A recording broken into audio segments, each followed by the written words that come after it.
I had always had a respect for the military and got out of college and got a job managing fast food and just saw it was a nowhere career. So I was looking for something different. My father was in the Navy, and so I figured I'd follow after him. But at the time when I was graduated high school, there was no work in the Valley, so I went ahead and talked to a recruiter and got the late entry program. For a small town boy growing up, and first thing to see when you actually in the military, I was in the Navy, was a big aircraft carrier when walking down the pier. That is something you'll never forget. I hated school. There was just nothing in the school that I liked. World War II started in December, and I became 17, 1942 in July. I joined the Navy, went to boot camp, and Mother and Dad signed for me. They didn't know how long you were going to be in because it was a war. They took us Navy fellows and we went to learn how to be radio operators. And that started that career. And the whole time I was in the Navy, 5.5 years, I didn't serve 5 minutes assigned to a ship. Everything was flying as air crew.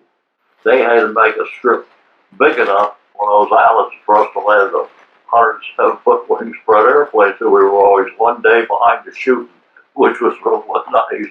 I joined right after my first semester of junior college because I didn't make the grades, and so I figured I'd join rather than be drafted. I ended up going to the Air Force. I turned out to be colorblind, so instead of being sent to Vietnam after I graduated from basic training, they sent me to Izmir, Turkey. It was an experience. It was probably better than going to Vietnam, and wasn't getting shot at, so my mom liked that part. The reason I joined was 1958, you couldn't buy a job. So I went to Navy. Stayed in there 4 years, did 2 years, 10 months sea duty. Some of the stuff that happened, we picked Glenn up, saw him up, he walked down the flight deck. Saw him come out of the sky, laying right beside us. I went in the Air Force in 1972. I was paying my own way for college and had people graduating from college trying to get a job in the mill, so I was pretty confused what I wanted to do. So I ended up getting a job in the mill, working there a few months, and then I enlisted in the Air Force. Fortunate that I got to stay in the States. I was in South Dakota for 3.5 years of a beautiful place to serve my country. Got drafted. We had a lot of fun. Yeah, I kept going till I got.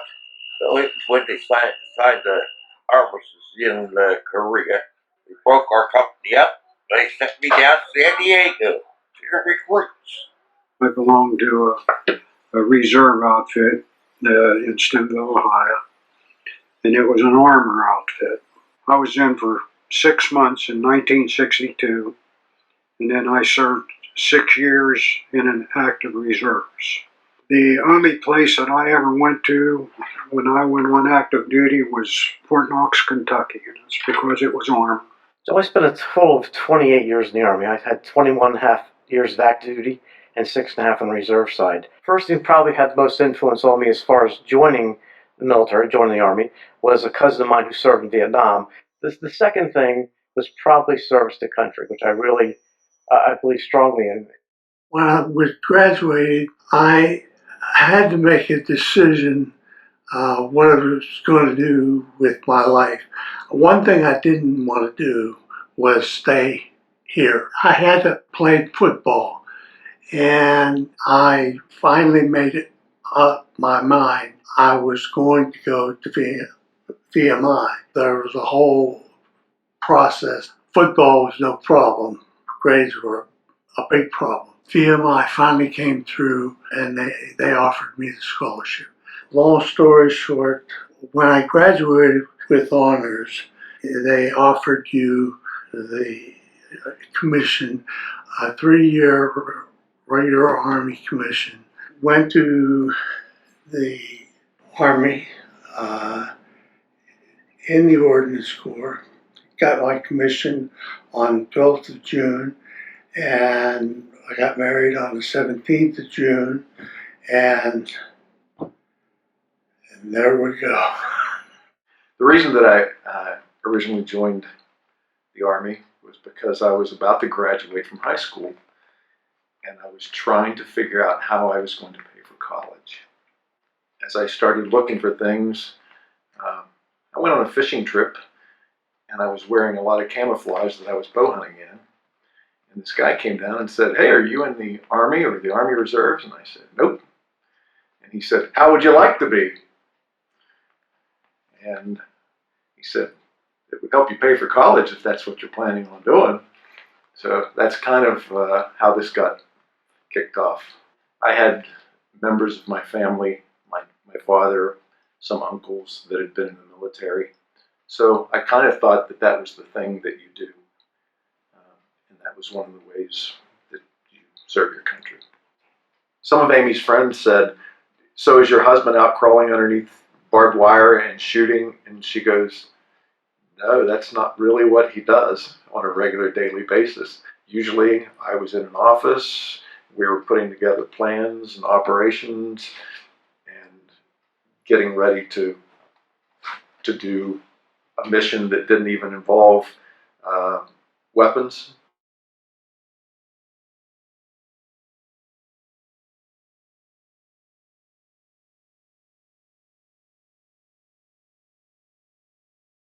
My first experience with the Army was got off the plane at Columbia, South Carolina, and got on a bus, and it was basically the middle of the night coming up to the in-processing center, and just these footprints on the ground, and they just started yelling at you from the get-go, and you went to those footsteps. First night there, I was waking up the next morning, I was like, what did I do? Why am I here? Oh, I never will forget this one time. We were going around on maneuvers. We walked down to the beach. I said, "That ship's way out there. Start going. Don't get your rifle wet." Here we were, rifle overhead, water up around your neck, full pack on your back. We finally got out to the ship. You know what? I was wet from my head to my toes. We made it though. I'm still here. When I was on active duty, my first deployment, and it's the first time I've been away from home. Getting through boot camp's a little bit scary. But I'm 17 years old. I've never been away from home. During that time that I was in, my wife and I were planning our wedding. You didn't call or have any cell phone, or it was always writing back and forth, and then maybe once, maybe a week or every 2 weeks, you'd have a short phone call. 7 days after getting married, I left and left Amy for 16, 17 months, whatever it turned out to be. That was hard. And then each time I went away, especially after we had kids, it's hard to leave your wife and 2 little daughters to go do these things. But it's everybody else has a job and they go do that, and that was my job. Some things were new and exciting, other things were dark, and you just really didn't think about it much. But my second tour came up. We went back to Vietnam. It was the second time when you go back, you know what you were getting into, what you were going to do. I told them where I'd been in Pleiku and so forth. And that's where they sent me back again to Pleiku. Not only was I in Vietnam the second time, which I couldn't believe, I went back to Pleiku a second time, which I definitely couldn't believe. Whenever anybody talks about the cost, I always think about what I was told a long time ago. That day that you sign your enlistment papers is basically you're writing a check to the United States government for everything you have up into and including your life. To me, that's the highest cost. And those that have paid it we owe them everything. Talking about the worst part about it is doing a funeral. You get assigned the duty of being a funeral officer. The hardest part is to take the flag, fold it up, and go to the loved one and say, this is a flag to thank you for your service member's service.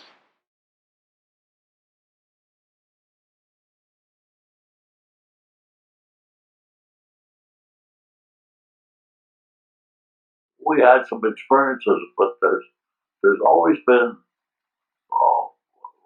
God behind us, behind me.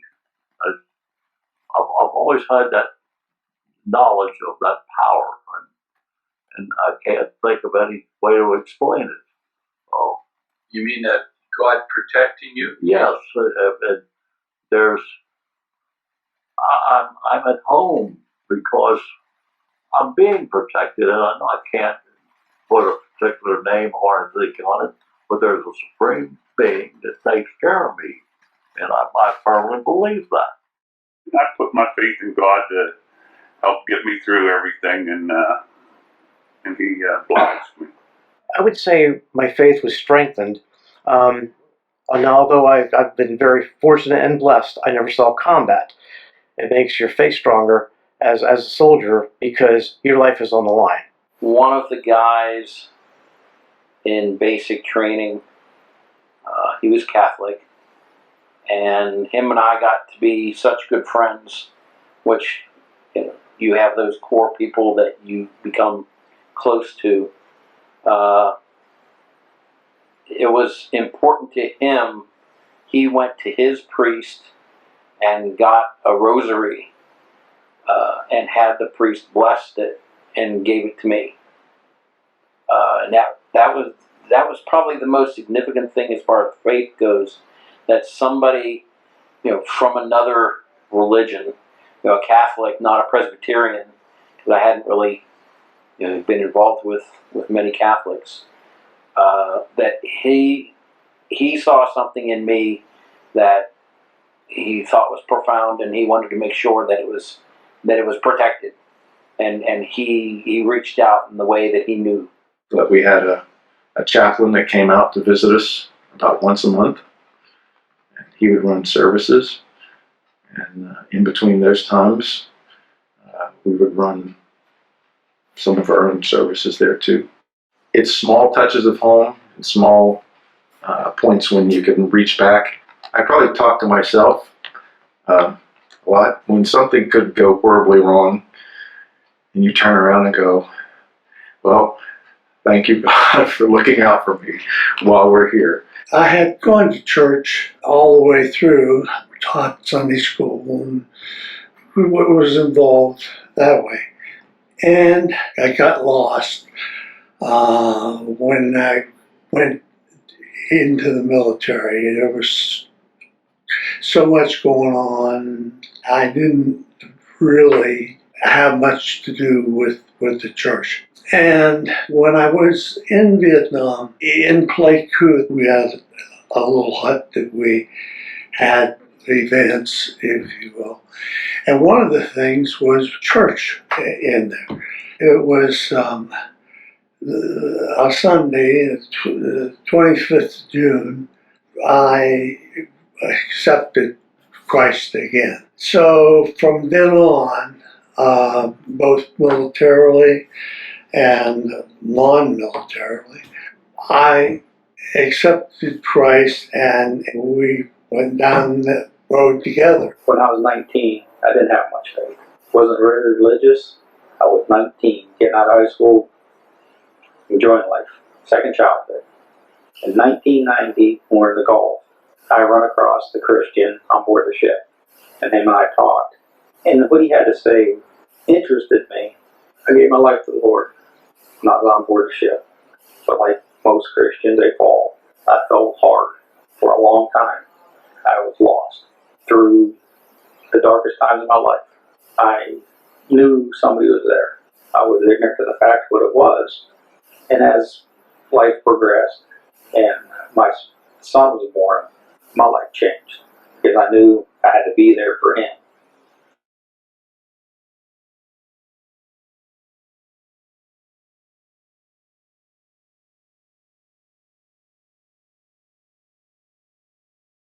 Everyone had to do their job, and if they didn't do their job, then something could fail and go wrong. The military doesn't like things to go wrong.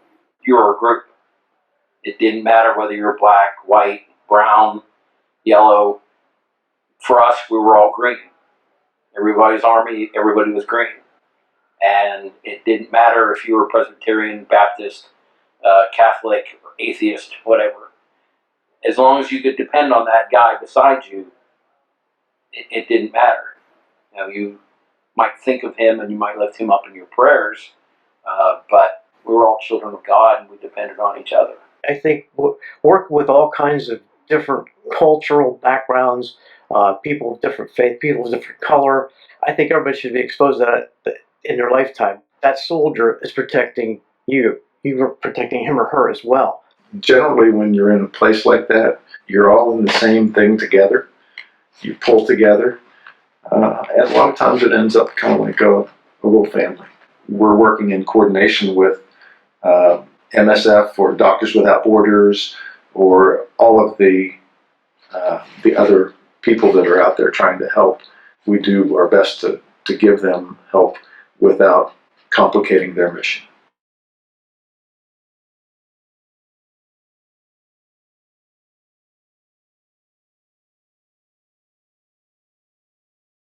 The thought of peace, sometimes the only way to get to peace is through war.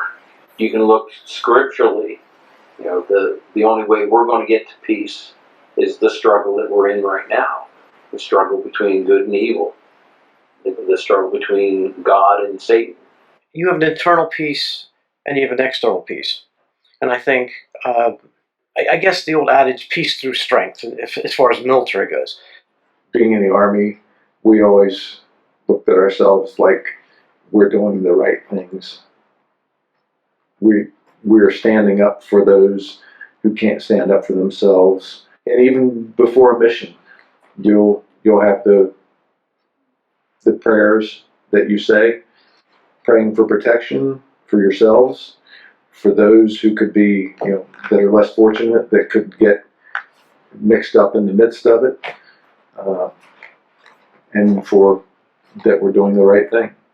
You wonder how your relationship with God and that particular order, when you finally hang things up and you come to grips with what you've done and so forth, it's like the Lord takes all that and bundles it all up and puts it all in a corner someplace, does something with it, dig a hole and stick it in.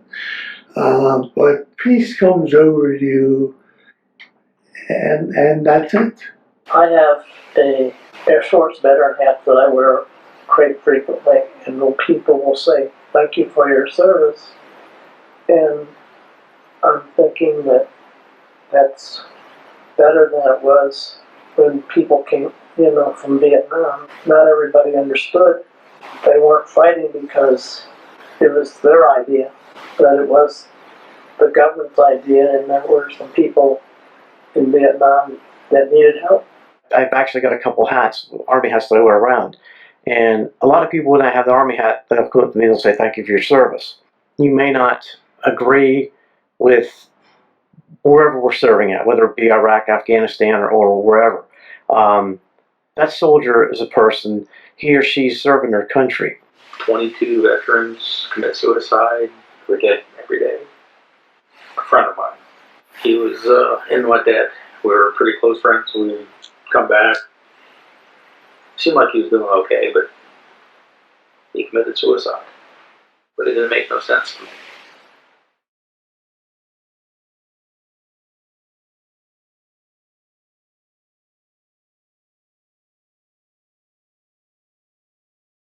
I mean, I faced rougher things outside of the military. I retired in 2014.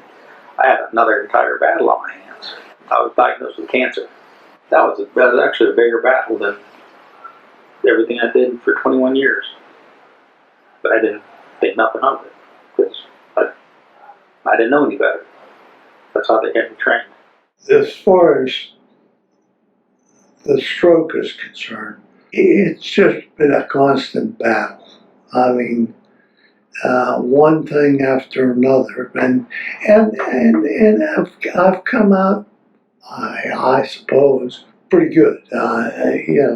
When there's something comes up that I want to do, can't do, whatever, and I have to think about what I'm going to do instead of, and so forth. God, steps in and, gives me something else that will take my time and effort, and for that thing over there, it just fades away.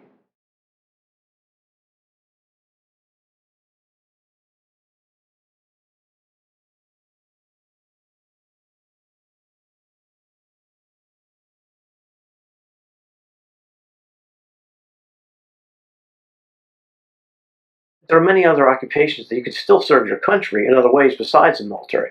I think that it takes everybody working together, no matter what job you're in, no matter what your abilities and skills are. You have something that can make your community better, and if we work this together, then it can be a better place, a better world for all of us.